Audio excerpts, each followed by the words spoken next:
What if humanity was never truly alone? What if our DNA held not just evolution, but instruction?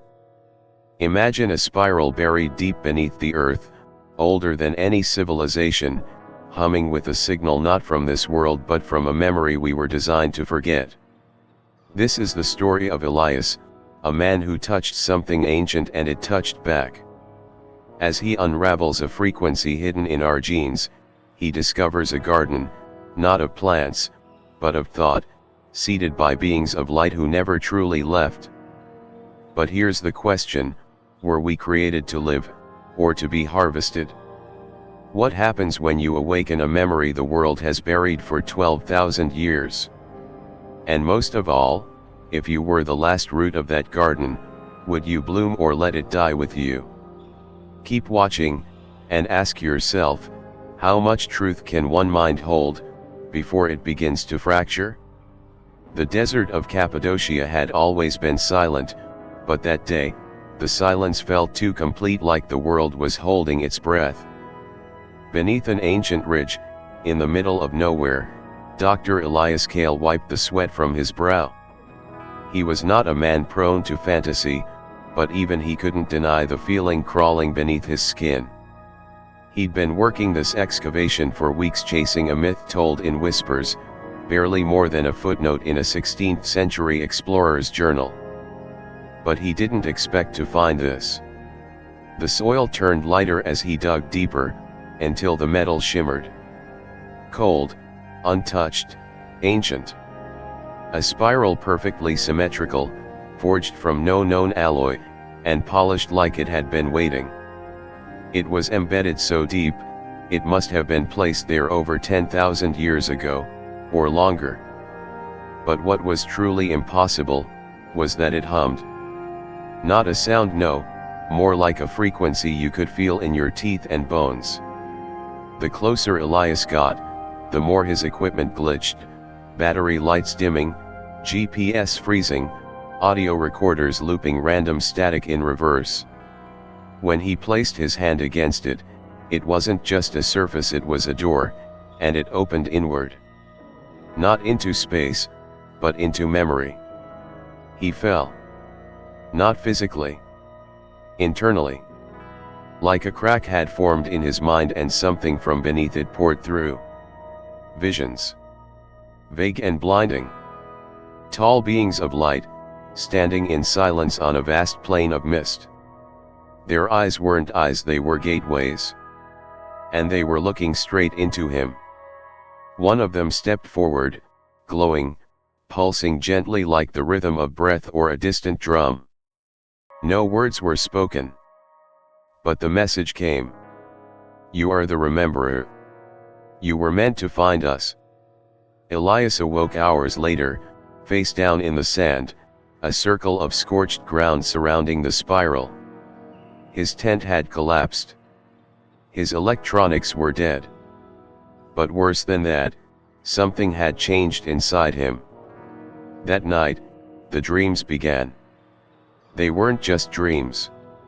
They were too sharp, too lucid. He saw things no man should see, structures of crystal suspended in black space, oceans of liquid starlight, and at the center a great library not made of stone or books, but of thought itself. He stood before the beings again. There were 5, maybe 6, towering over him, glowing not with fire but with memory made visible. They surrounded him not with bodies, but with presence. They called him the Rememberer again.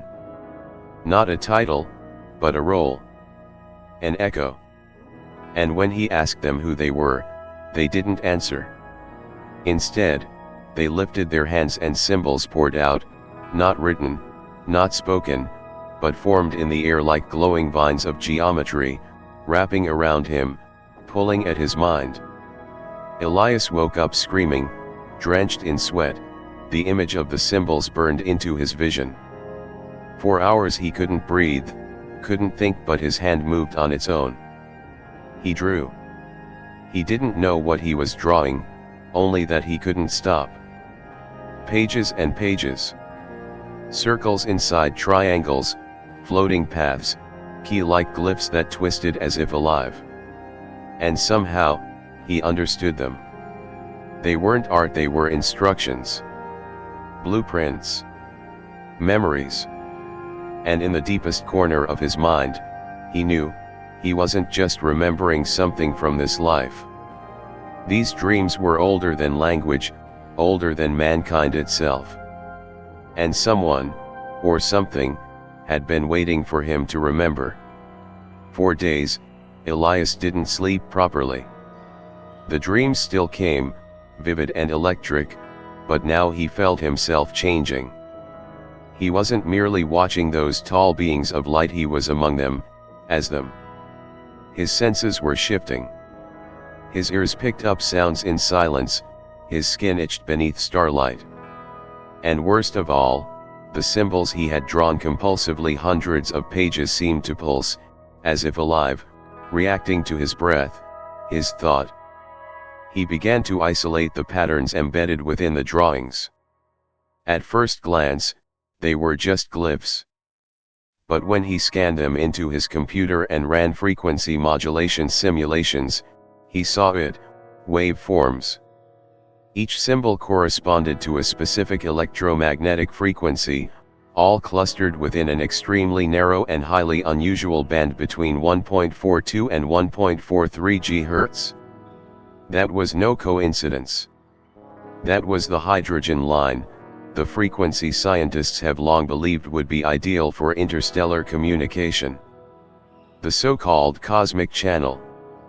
He ran the waveforms through an ancient software he once used during a SETI internship. What came back chilled him.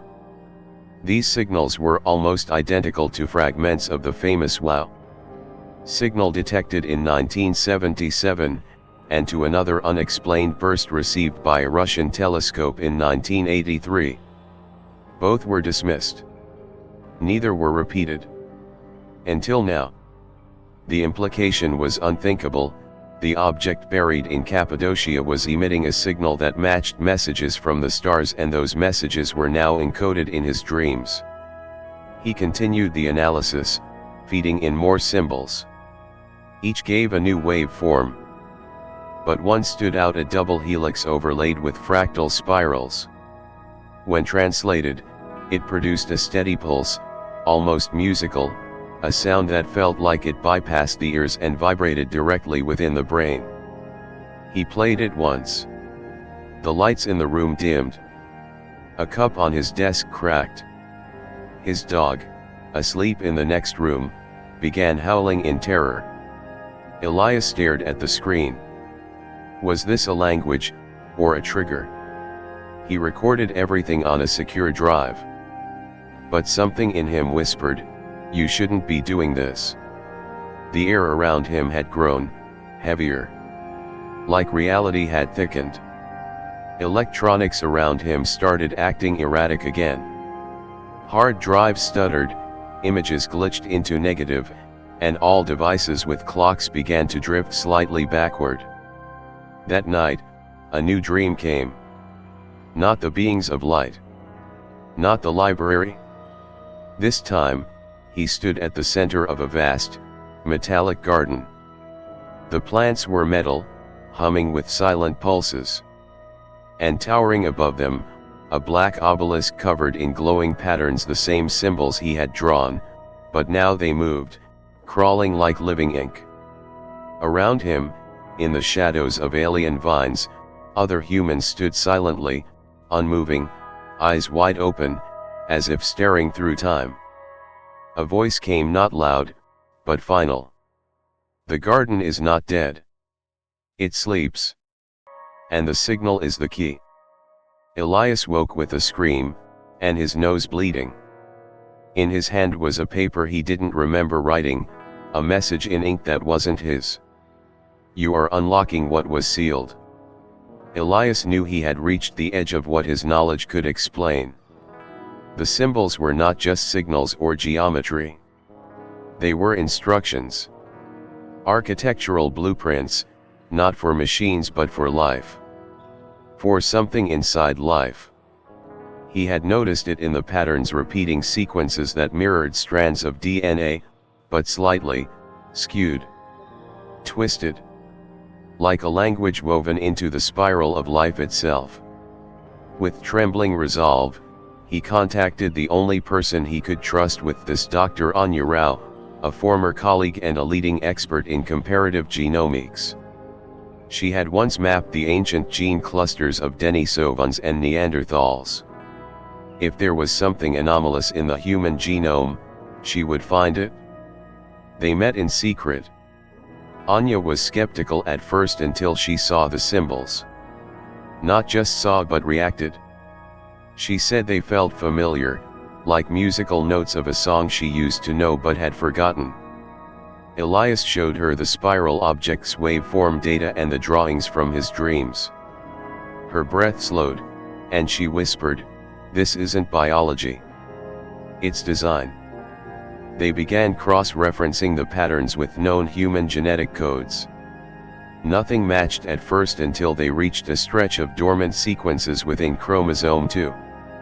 Introns, usually considered junk DNA, sequences long silenced in human evolution.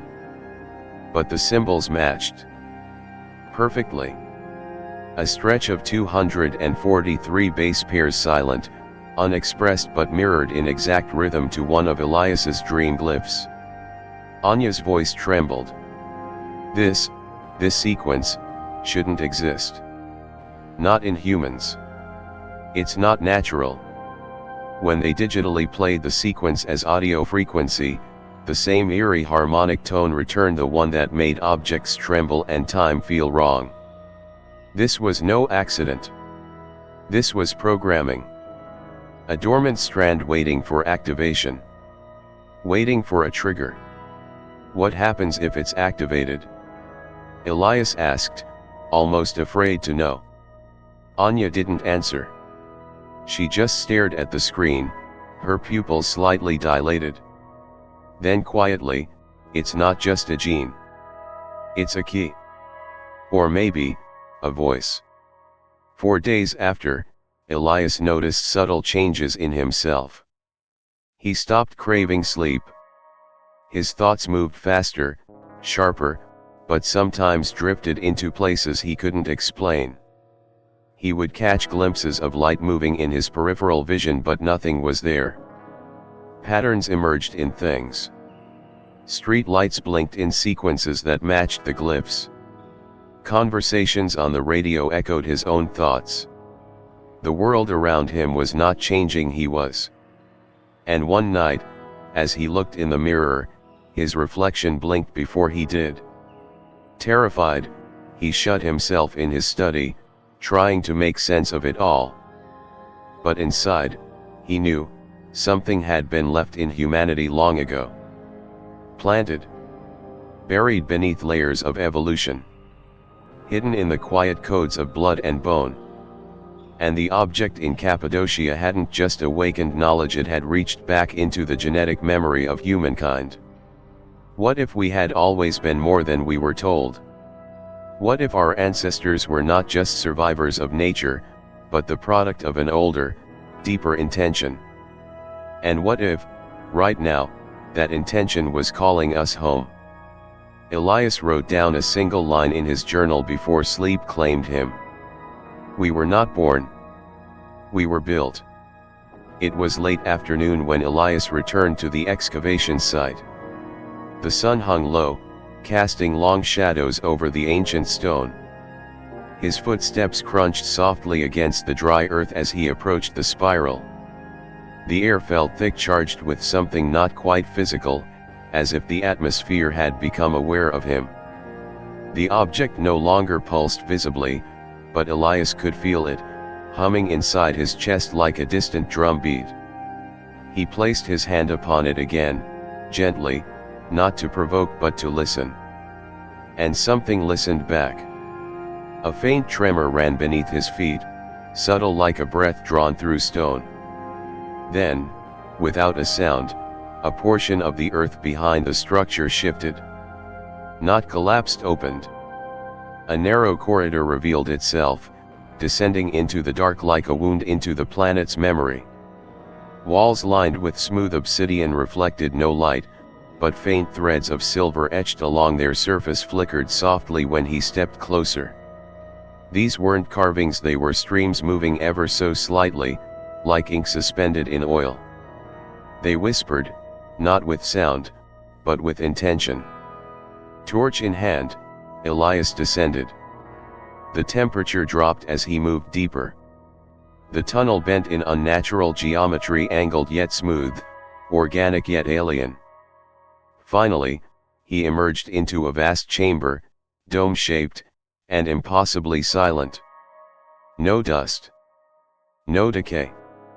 At the center stood a single pedestal made of translucent black stone, floating a few inches above the ground, without any visible support.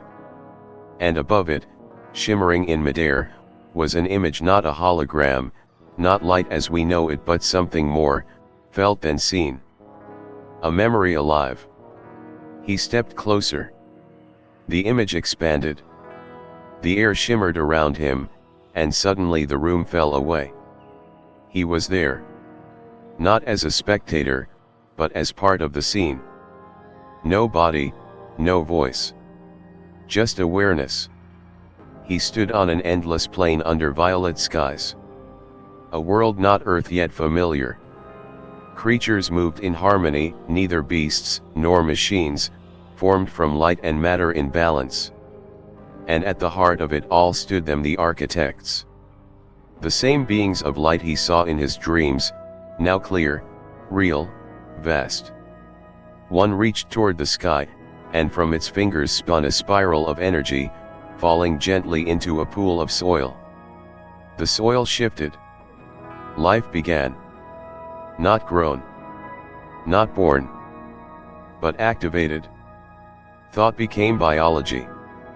Emotion became instruction. The garden had begun. Elias was overwhelmed. Not by fear but by knowing. He could feel the emotion of the being, joy, purpose, something like hope but beyond human comparison. This was no ordinary history.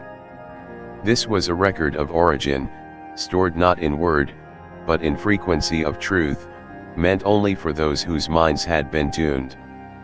And just as quickly, the vision ended. He collapsed on the chamber floor, heart thundering. Time had no meaning.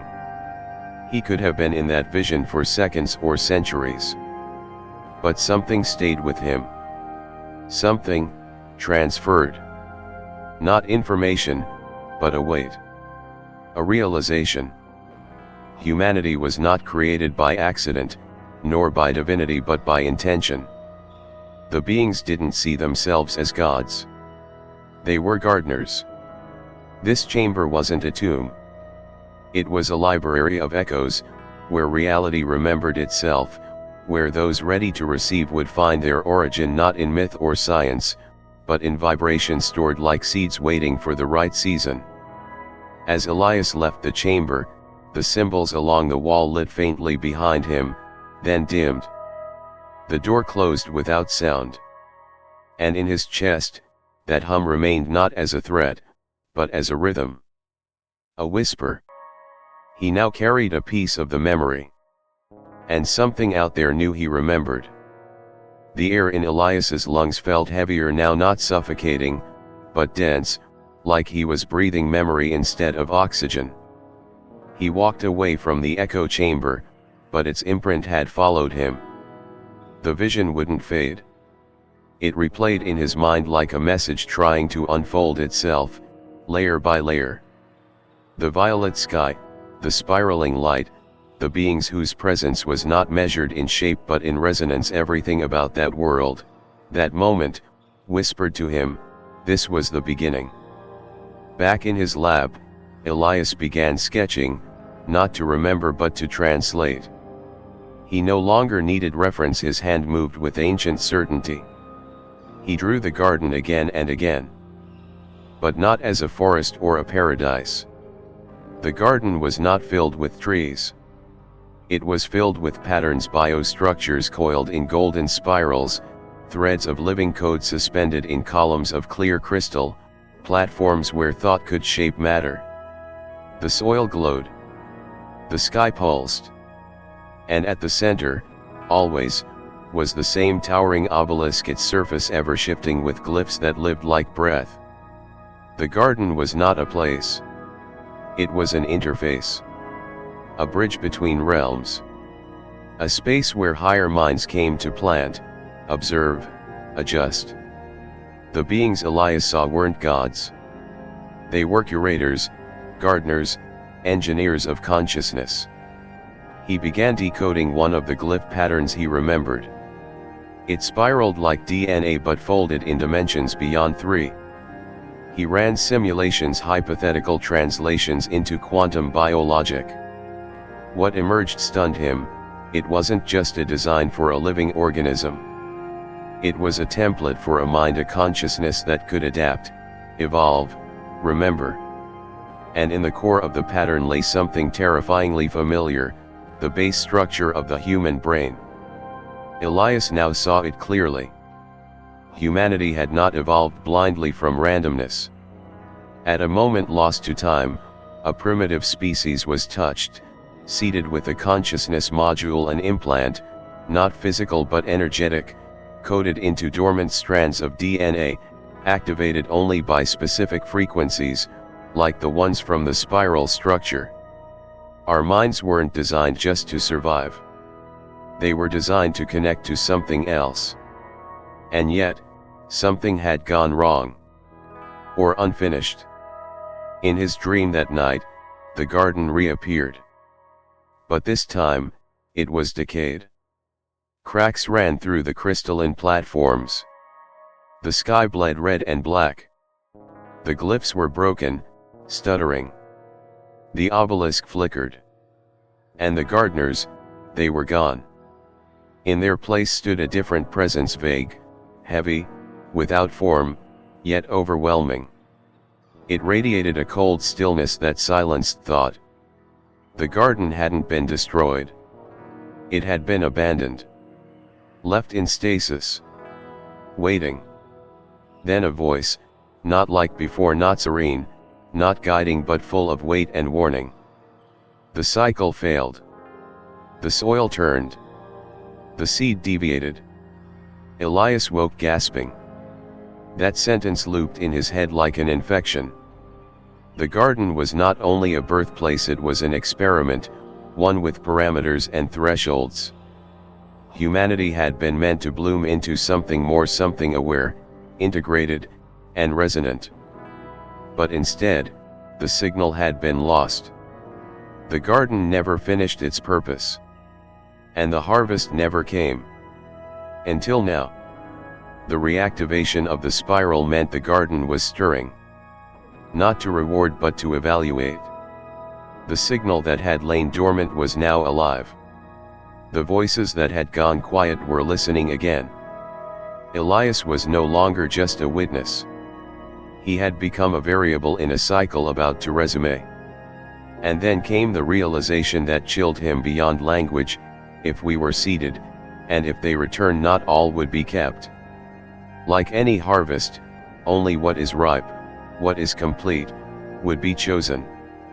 Elias no longer questioned whether his thoughts were his own. In the days after the vision of the decaying garden, reality itself began to blur. The world remained the same, his lab, his surroundings, the people on the street, but something beneath it all had shifted, like the foundation of truth had cracked and was slowly sinking. Shadows lingered longer. Technology reacted to him. Symbols began to appear not just in dreams, but in everyday places, etched in the frost of his window, reflected in the shimmer of spilled water, flickering on dead TV screens. They were watching. Or perhaps more terrifying, they were waiting. He dove back into the data frequency charts, decoded sequences, historical anomalies. And there, buried deep within the recursive patterns of the spiral signal, lay a repeating command, too subtle for traditional software to catch. It wasn't a warning. It was a schedule. A pulsing sequence, mathematically precise, counting down. Not in seconds or minutes but in cosmic intervals. Galactic alignment. Lunar harmonics. A timer written into the fabric of stellar rhythm. The name Elias gave it was instinctive, like it had always been there, the harvest protocol. He consulted Anya again. Her hands trembled as she reviewed his findings. "Elias, this isn't just a countdown," she whispered. "It's a filter. It's sorting data." They compared genetic records, brainwave models, emotional pattern recognition from human subjects recorded over the last century. All of it could be mapped into the same fractal criteria embedded in the signal. It was as if the protocol was measuring the consciousness output of the species. Not what we know but what we are becoming. And then came the final blow. A declassified file from a forgotten Cold War satellite, a top-secret listening device once aimed not at enemies, but at the stars, had recorded a pulse matching the garden's tone in 1972, 1997, and most recently, now. Each time, seismic and psychological anomalies followed, waves of mass dreams, spikes in intuition-based decisions, even global unrest. The spiral had always been part of Earth's hidden rhythm. But now, its pulse was escalating. Elias locked himself in a soundproof chamber and played the full decoded sequence. Not through speakers but through electromagnetic induction. Directly into the nervous system. He wanted to understand. He needed to feel the truth. And he did. Time vanished. Reality collapsed inward. His mind no longer his own, he was taken not in body, but in essence into a space between thoughts, where a voice that was not a voice reached out from the lattice of awareness itself. You were grown. You were watched. Now you are to be weighed. He saw a vision, billions of souls across time, spiraling upward like luminous data streams, converging on a dark threshold. Beyond it, silence. Not death but exclusion. And beside that chasm, a gate of blinding geometry, where some streams passed through, changed, expanded while others disintegrated into static. The harvest was not destruction. It was selection. And humanity, still fractured, still violent, still blind, was not guaranteed passage. When Elias awoke, days had passed. His body was weak. But his mind had never been clearer. The countdown wasn't to an invasion. It was to a verdict. The garden was not here to take us back. It was here to see if we were ready to be more, or if we were simply to be left behind. He understood now why the memories had been locked away. Why the ancient civilizations had collapsed after glimpsing the truth. It wasn't the aliens that destroyed them. It was the weight of knowing. Because when you learn you were created for a test, you begin to question what part of you is real, and what was always just being measured. Elias had stopped dreaming. Not because the visions ceased, but because he had crossed the line where memory and dream became the same thing. Every time he closed his eyes, he returned not just to the garden, but to the moments of its failure, the echoes of its judgment. But what haunted him more were the shadows between those memories, shadows shaped like cities, civilizations, people who had once, like him, remembered too much. He began researching the historical anomalies, cultures that had risen to unimaginable heights of knowledge, then collapsed without clear reason. The Sumerians, the Olmecs, the Indus Valley, the ancient Egyptians, sudden shifts in cosmology. All had symbols, buried in their ruins, that mirrored the spiral codes. All had myths of beings descending from the sky, of light that spoke without words, and of divine knowledge that turned to ruin. The deeper he looked, the more Elias saw a pattern. These civilizations didn't fall from war or famine alone, they fell after contact. After remembering. At a dig site in the Peruvian Andes, he found it, a monolithic slab buried under a collapsed temple, carbon dated far older than the site itself. Upon its face, barely visible under centuries of erosion, was a spiral identical to the one he had uncovered in Cappadocia. And beneath it, etched with unnatural precision, a glyph that resonated in Elias's bones the moment he touched it. Not as language, but as warning.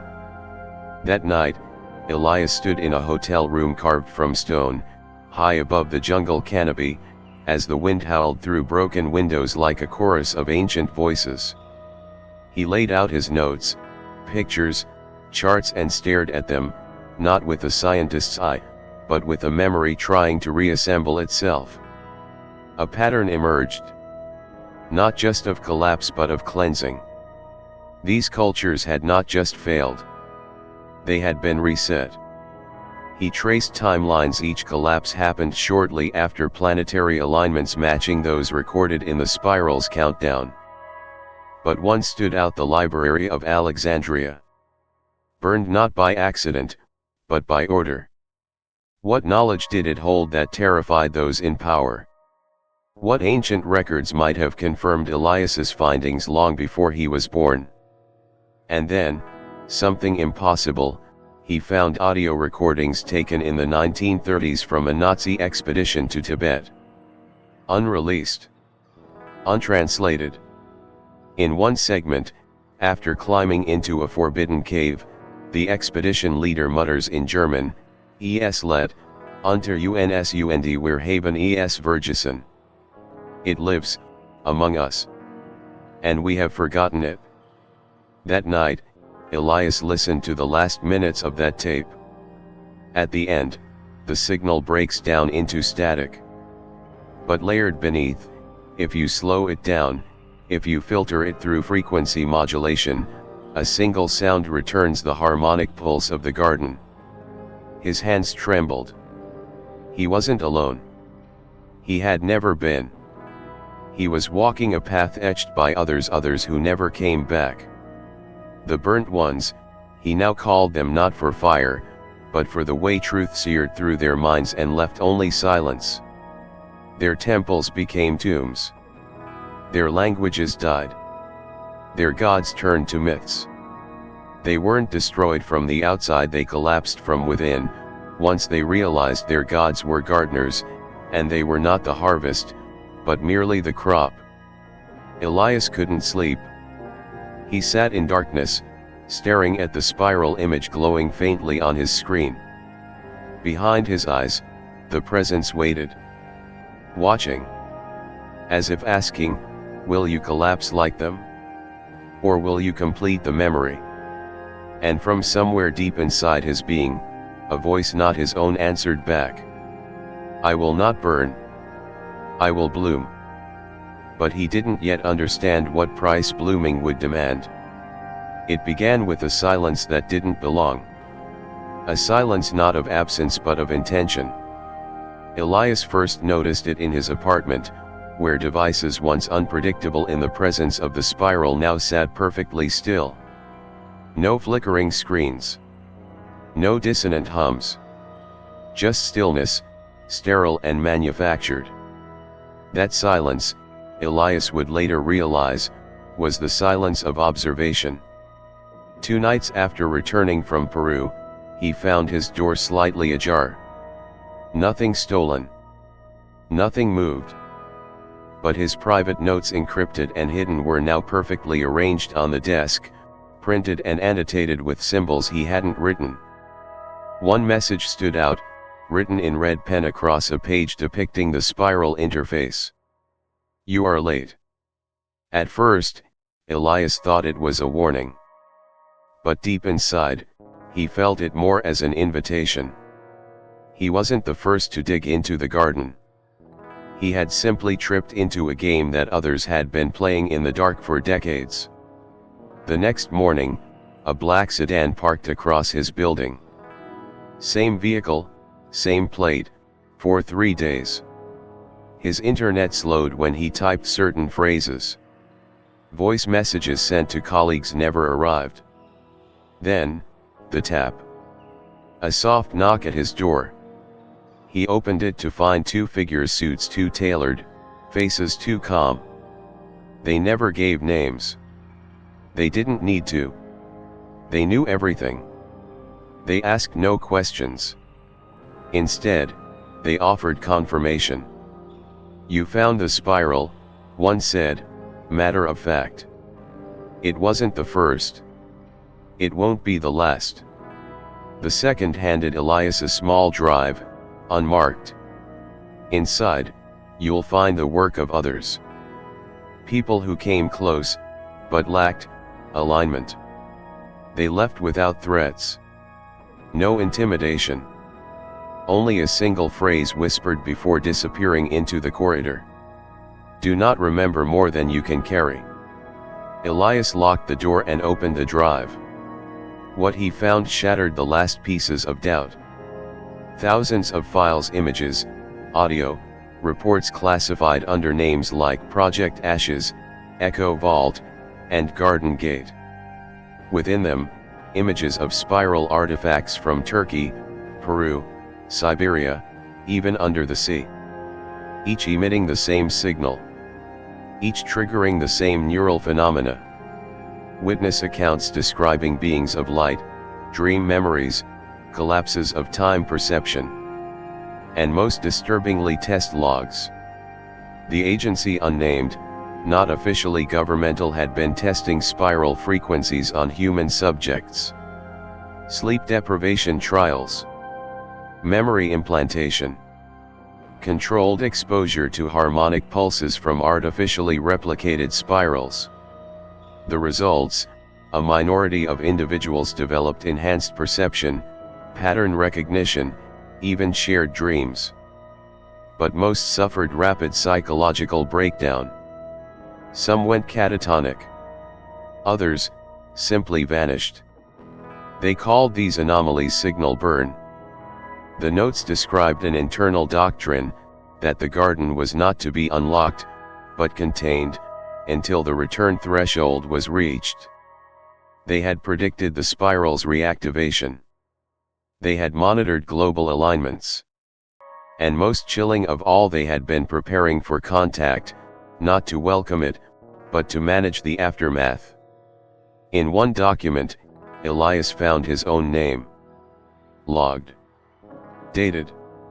Monitored since his graduate work on symbolic cognition. His dreams, his visions, his genetic structure all predicted. He wasn't a discoverer. He was a subject.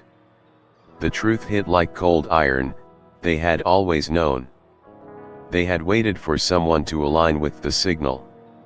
And when Elias did, they stepped in, not to stop him, but to guide him just far enough, without letting him breach what they called the critical threshold, the point of irreversible activation, the point where the garden chooses to respond.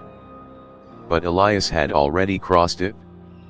And somewhere, in the deepest chamber beneath their facility, an alarm had sounded. Not loud. Not urgent. Just a single pulse. Repeating. Measured. Like a breath waiting to be drawn. Because Elias had remembered. And now, the garden was remembering him. It began as a pulse, soft, barely detectable, emerging from the most ancient part of the spiral signal. Elias had isolated it by accident, after weeks of recursive modeling. The sequence didn't resemble language, code, or even music. It resembled response. Not a broadcast meant to be understood, but a rhythm meant to be matched. A resonance. The moment he ran it against the dormant intronic DNA sequences he and Anya had discovered, something unprecedented happened. The gene awoke. In vitro cells began to fluoresce. Not like chemical reactions, but like awareness passing through matter. The light pulsed not randomly, but in synchronized intervals that mirrored the pulse of the spiral. And it wasn't just biological. It was communicative.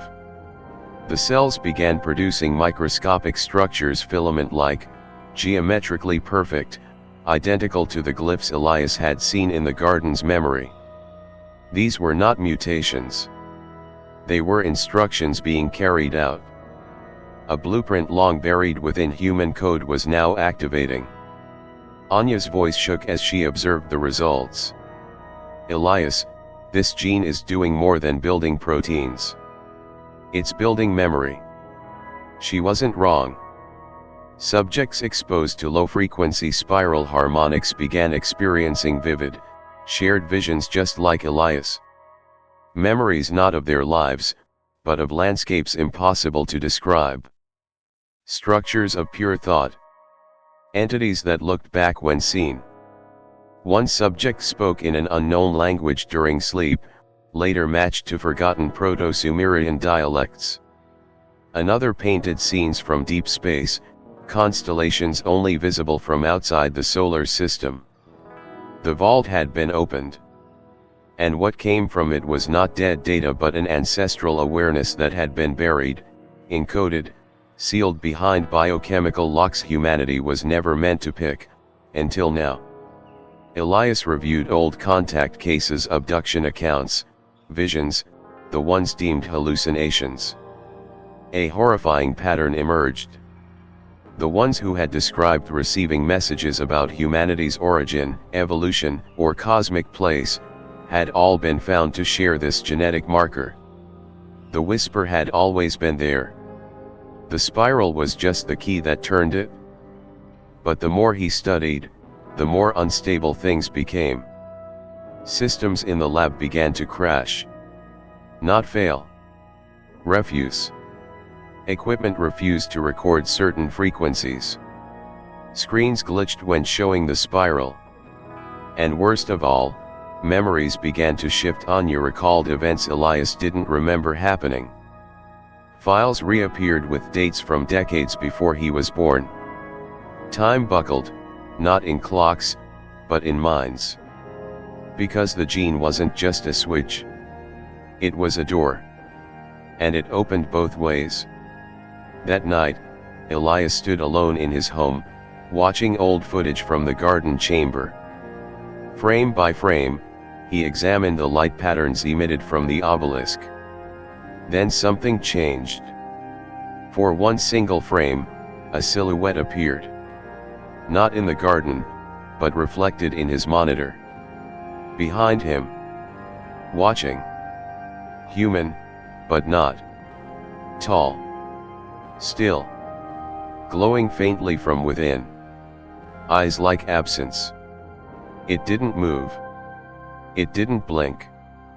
Then, gone. But Elias knew what it meant. The garden hadn't just planted knowledge. It had planted a receiver, and now, it had begun to transmit back. He had unlocked something not meant for individuals, but for a species. The genetic vault wasn't a message. It was a seed of self-awareness, an embedded request to remember not who we are, but what we were meant to become. And now, that message was awake. Not all humans would hear it. Not all were designed to. Some would burn. Some would forget. But a few, those aligned, would begin to change. Not physically. Not visibly. But inside, at the level of pattern, perception, presence. They would begin to listen. And somewhere far beyond stars, the architects of the garden were listening, too. At first, Elias thought it was a seizure. The way the world folded into itself, not with pain, but with clarity too sharp for a single mind to hold. He had been reviewing the genetic feedback patterns again, tracing how the activated spiral gene began to influence thought recognition, dream frequency, even cortical heat maps. Then something pulsed inside his skull, but beyond his brain. A resonance, soft like a lullaby, but ancient like tectonic plates groaning beneath oceans. The moment it hit, the room fell away. Not crumbled. Not disappeared. Just slipped. As though space around him decided it was no longer necessary. And time followed. He stood not in his lab, not in his city, but within a column of shifting light, surrounded by translucent rings that spun both clockwise and counterclockwise. Each ring shimmered with symbols. Some he recognized from the garden. Others, from childhood dreams. As they spun, images appeared. Moments. Lives. Memories. But not his. A scribe in a temple of obsidian, scratching glyphs into glowing clay as stars wept overhead. A desert priestess watching lights descend from heaven, offering blood not in sacrifice, but in binding. A child on an ancient island, sitting before a tree made of crystal, speaking aloud to something no one else could see. The child had Elias's eyes. The priestess had his hands. The scribe had his breath. They were him. Not metaphors. Not symbols. Echoes. Refractions of the same soul, scattered across time like seeds flung into the wind. Each incarnation had touched the garden. Each had failed. The spiral had called again and again through generations, and every time it had been met with forgetfulness, fear, or fire. Until now. The rings shifted faster. Time collapsed further inward. He was inside a library not built by hands, but by choices. Every moment of decision across his lifetimes hung like threads in the dark. And in the center of this cathedral of memory stood a being. Not alien. Not human. Made of light, but not light. Made of Elias, but beyond him. It had no face, yet he knew it. It was what he would become, if he remembered everything. The being raised one hand and spoke not with sound, but with the feeling of inevitability. You were never meant to be only one. Elias fell to his knees, not from pain, but from recognition. The burden he carried wasn't just the secret of alien design, but the truth that his life was a reawakening of a mission far older than Earth's history. The spiral was not only a signal to humanity, it was a beacon to certain minds, chosen not by fate, but by resonance, planted across time to one day converge. And now, through genetic awakening and harmonic memory, they were remembering together. Through him. The being dissolved into light, and that light entered Elias. Not metaphor. He felt his skin heat, his heart slow, his mind unfold like petals soaked in starlight. And then, nothing. Silence. Until time returned suddenly, violently. He was back in his lab. Minutes had passed. But the clock on the wall now ticked backward, just slightly, 1 second slower, then again, and again, until it corrected itself. When he looked in the mirror, he didn't see himself. He saw all of them. The priestess. The scribe. The child. And behind their eyes, the garden. Still waiting. Still watching. Not with judgment, but with hope. Because Elias had done what the others could not. He had remembered, and more than that, he had not broken. He whispered to himself, barely able to speak through the weight of it. I have been many. I am now whole. But the moment he said it, he knew, this wholeness came with a consequence. Now that he remembered, the next gate would open. And what waited there would not be memory but decision. There were no more dreams. Not because they had stopped, but because the boundary between sleeping and waking had vanished. Elias could feel them now. In the silence between thoughts. In the stillness after breath. In the corner of mirrors, not quite reflecting what was truly there. They were here. They had always been here.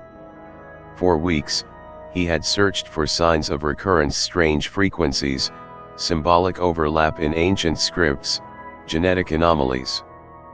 But what he found was far more intimate. He began to sense presence in places where nothing should be. Whispers with no source. Lights that moved in rhythm to his heartbeat. Objects subtly out of place, not as if moved by hand, but as if reality itself had been rewritten. He sat alone in his apartment one evening, surrounded by notebooks, charts, and relics from the dig. The air was still. Time moved normally. But within him, a sensation rose, not emotion, not memory, but recognition. As if someone else was remembering through him. And then the voice returned, not from outside, not through sound, but from within his nervous system. A pulse made of meaning. We did not leave. We became what you would forget. Elias staggered, clutching his chest. Not from pain, but from the sudden flood of clarity. The gardeners, those beings of light, had not departed after the first garden failed. They had descended deeper, moving into the space between thought and form, between the folds of DNA and the echoes of instinct. They encoded themselves not into machines, but into biology, riding the evolution of consciousness like passengers in a sleeping vehicle, waiting for the driver to awake. They were not looking down at humanity from above. They were inside it.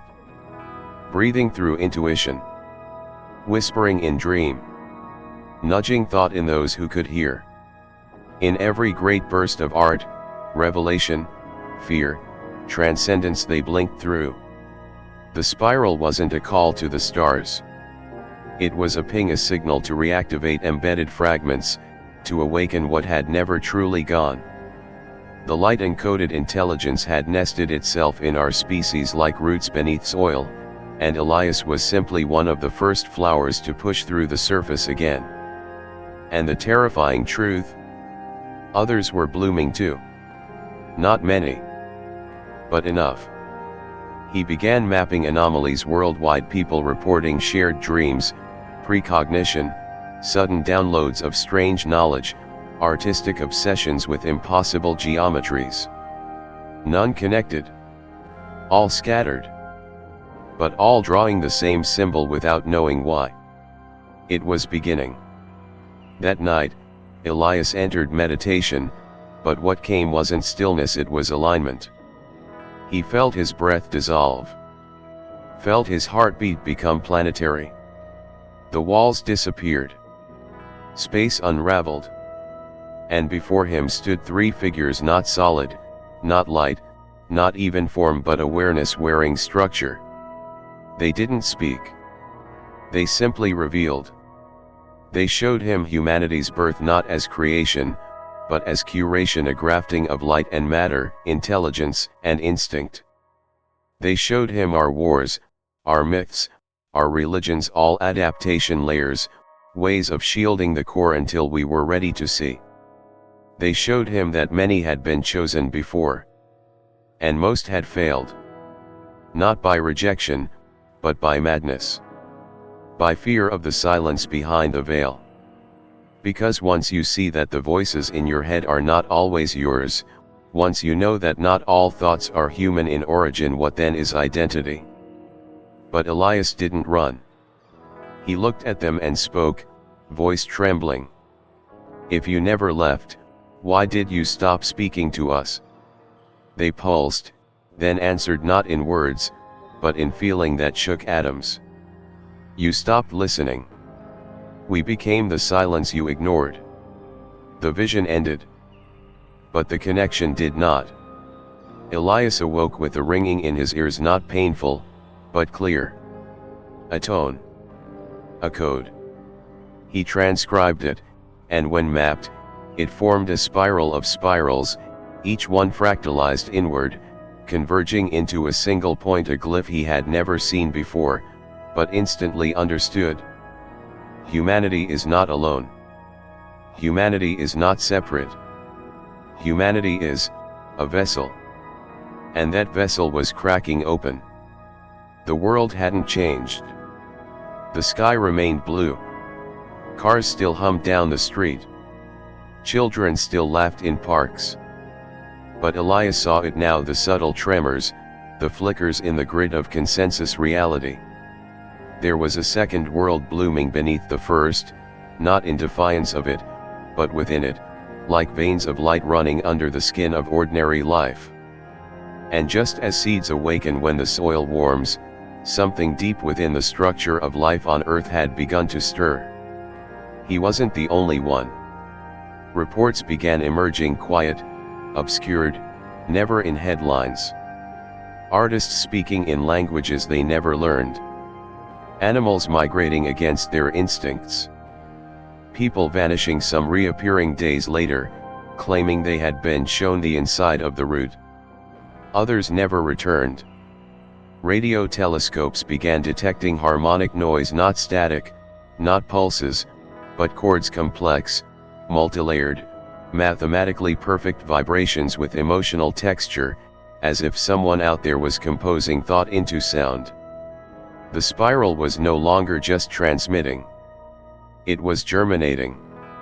One night, Elias sat beneath a grove of ancient trees, real trees, the kind untouched by modern biology. He had come alone, drawn not by logic but by instinct. The stars above seemed unusually dense, as if gravity itself had loosened. Then, he heard it not through airs, but through cells. A tone. Low. Alive. His vision blurred. The trees shimmered. And then, they bent. Not in wind. In reverence. The ground rippled with light. A circle of faint bioluminescence formed around him. From its center, a being emerged, not from above, but from beneath. It was not the light entities of before. It was rooted, half-formed of earth and plasma, with skin that rippled like tree bark in motion, and eyes that reflected galaxies folded inward. It knelt before Elias. And in a voice that echoed across his bones, it spoke. The soil has been measured. The cycle was delayed. The deviation was vast. But a new lattice has taken shape. Elias couldn't move. He didn't need to. He understood. The garden had not failed. It had paused. Humanity was not a dead crop, but a delayed one, wild, tangled, but still alive. And now, after millennia of silence, the gardeners had returned to begin the process anew. Not from scratch, but from remnants, from those aligned, remembered, awakened. Not all would remain. Not all would be invited forward. But the reseeding had begun. He was shown visions, not metaphor, but future archetypes. Cities that sang instead of spoke. Beings who exchanged memory like currency. A world where death was not the end, but a shift into another layer of communication, where energy learned from itself and returned to the lattice with more complexity. But it came with a price. He saw the falling away, those who refused the resonance, who rejected the inner call, who clung to the idea of individuality like a dying god. Their futures fragmented, scattering into noise, returning to entropy. Not punished. Not judged. Simply unfit for the new rhythm. Because the reseeding was not only biological. It was vibrational. A culling of consciousness. A thinning of frequency. The old signal had returned, but stronger, deeper, sharper. And only those who could resonate would pass through unburned. The being touched Elias's forehead, not with force, but with intention. You carry the memory now. But memory is not enough. Memory must become architecture. Speak it. Seed it. Elias collapsed as light surged through him, not with pain, but sheer dimensional density. His eyes rolled back, but within him, something bloomed, a spiral made of memory, encoded with every echo, every lifetime, every fracture. And in that moment, he realized. The garden was not a place. The garden was a state of being. And he had just become its first new root. Elias had always imagined that when the truth came, it would arrive like thunder. Like an undeniable roar across the skies, an event too bright to ignore. But the truth, when it finally leaked into the world, came like fog. Silent. Pervasive. Creeping in through cracked windows and flickering streetlights. It whispered not into ears, but into doubt, into the quiet spaces between certainty and fear. And when it arrived, not all eyes opened. Most turned away. It began subtly. A rise in global unease, record numbers of insomnia, inexplicable panic attacks, a sharp increase in the use of psychiatric medication. Weather patterns became erratic, but not chaotic, conscious, shifting in ways that made animals restless and machines glitch on perfectly clear days. A satellite array in Chile picked up a low hum that vibrated through metal but not air. No explanation. No source. Governments stayed silent. But people began to speak. Social media exploded with scattered testimonies, artists claiming they could see language behind physical forms, children drawing spirals they'd never seen before, sleepwalkers walking to mountaintops without knowing why. Everywhere, a soft divide formed: those whose minds were stretching open, and those whose minds were tearing. And then came the disappearances. Not abductions. Not taken. Withdrawn. People leaving their lives behind without trace or motive, often after a final message, "I remembered." Some returned days or weeks later, different, calmer, slower, eyes carrying a depth that unsettled their loved ones. Others never came back. No crime scenes. No footprints. Just silence. Elias watched all this unfold from the edge, both observer and catalyst. He stopped publishing. He stopped contacting Anya, whose last message to him simply read, "I'm dissolving." He tried to speak to authorities, but they were already watching him. Not as a threat. As a symptom. In one intercepted broadcast from a black site in Norway, a government analyst was recorded saying, "The protocol has been triggered. This is not information exposure. This is pattern infection. Ideas that rewrite the host." And it was true. The spiral didn't spread like a story. It spread like a song that had always been inside humanity, now slowly climbing back into their throats. But many couldn't hold the tune. In cities, riots broke out, not against government, but against uncertainty. Against the sense that reality itself had shifted, and no one could name what had been lost. Elias stood one evening on the roof of a forgotten building, looking down at a city that glowed but no longer felt alive. Below him, screens flashed advertisements, traffic moved in orderly streams, but the rhythm was gone, as if the world was still spinning, but no longer dancing. The silence wasn't absence. It was interruption. The pause before the new signal came in full force. He turned on his old recording device, one that had captured his first interactions with the spiral. And he heard something new, a tone buried deep in the static. A countdown. But not to a date. Not to an event. To a choice. Each mind would face it alone. Accept the spiral. Or shatter beneath it. And suddenly, Elias understood, the silence over the world wasn't peace. It was a test. A final moment of stillness offered to every soul before the spiral passed through them. A stillness in which they could decide, resist and fracture, or surrender and remember. And in the distance, though no instrument could hear it, a pulse moved beneath the crust of earth. A pulse that had waited eons. The signal was almost here. The sky was gray not from clouds, but from a kind of stillness that light itself seemed to respect. The world had not ended. No trumpet sounded from the stars. No ships descended. No voices boomed from above. The streets were quiet. The cities functioned. The earth turned. But something had ended, and something else had begun, and only a few could feel it in their bones. Elias sat alone at the edge of a crater once the site of the spiral's emergence, now just a depression in the soil, smooth, cold, and impossibly silent. Around him, the air didn't move. Birds didn't sing. There was no hum of insects. Even time here felt hesitant, like it, too, was unsure whether to continue. He was the last. Not the last human, but the last aligned. The final carrier of the full pattern.